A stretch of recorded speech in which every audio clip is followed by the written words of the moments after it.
चर्चा करनी है तो आइए करेंगे। 62 से लेकर आज तक 2-2 हाथ हो जाए, कोई नहीं डरता चर्चा से। चीन विवाद पर सियासत करने वाले राहुल गांधी को अमित शाह की चुनौती। कहा, आइए 1962 से आज तक 2-2 हाथ करते हैं।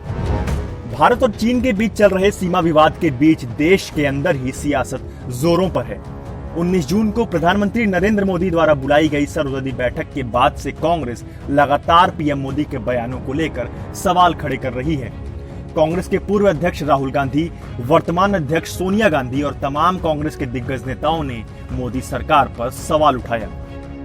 सवालों का दायरा कुछ इस तरह बढ़ा कि राहुल गांधी ने एक ट्वीट में पीएम नरेंद्र मोदी को सरेंडर मोदी तक कह दिया।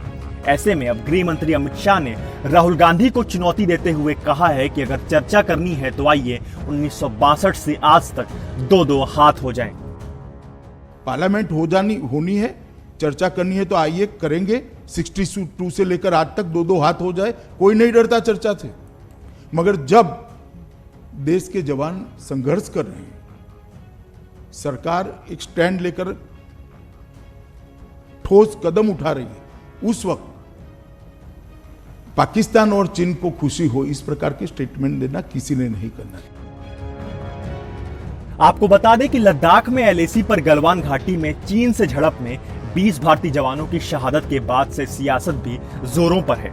समाचार एजेंसी एएनआई के साथ एक इंटरव्यू में अमित शाह ने कहा कि चर्चा से कोई नहीं डरता है, मगर जब देश के जवान संघर्ष कर रहे हों, सरकार स्टैंड लेकर ठीक कदम उठा रही है, उस वक्त पाकिस्तान और चीन खुश हों, इस प्रकार के बयान देना ठीक नहीं है। कोरोना और लद्दाख की गलवान घाटी में चीन से तनाव के सवाल पर उन्होंने कहा कि प्रधानमंत्री नरेंद्र मोदी के नेतृत्व में भारत दोनों जंग जीतने जा रहा है। राहुल गांधी पर तीखा प्रहार करते हुए अमित शाह ने कहा कि गृह मंत्री ने कहा है कि भारत सरकार ने कोरोना के खिलाफ अच्छी लड़ाई लड़ी है।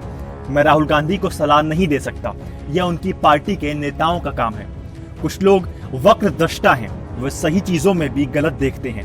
भारत ने कोरोना के खिलाफ अच्छा संघर्ष किया और हमारे आंकड़े दुनिया की तुलना में बहुत बेहतर हैं। दिल्ली में कोरोना के हालात पर अमित शाह ने कहा कि जून के दूसरे सप्ताह में दिल्ली के डिप्टी सीएम मनीष सिसोदिया ने बयान दिया था कि 31 जुलाई तक दिल्ली में 5.5 लाख कोरोना के मामले होंगे। इससे दिल्ली की जनता में बहुत भय आया। दिल्ली सरकार ने कहा कि दिल्ली के बाहर के लोगों का दिल्ली में इलाज नहीं होगा। इस निर्णय को केंद्र सरकार ने बदला। गृह मंत्री ने कहा कि आज मैं कह सकता हूं कि दिल्ली के डिप्टी सीएम का जो 5.5 लाख कोरोना केस वाला बयान था, वो स्थिति अब दिल्ली में नहीं आएगी। दिल्ली में 30 जून तक कंटेनमेंट जोन के हर घर का सर्वेक्षण हो जाएगा। हमने टेस्टिंग को काफी बढ़ाया है, बाद में दिल्ली में घर घर सर्वेक्षण किया जाएगा।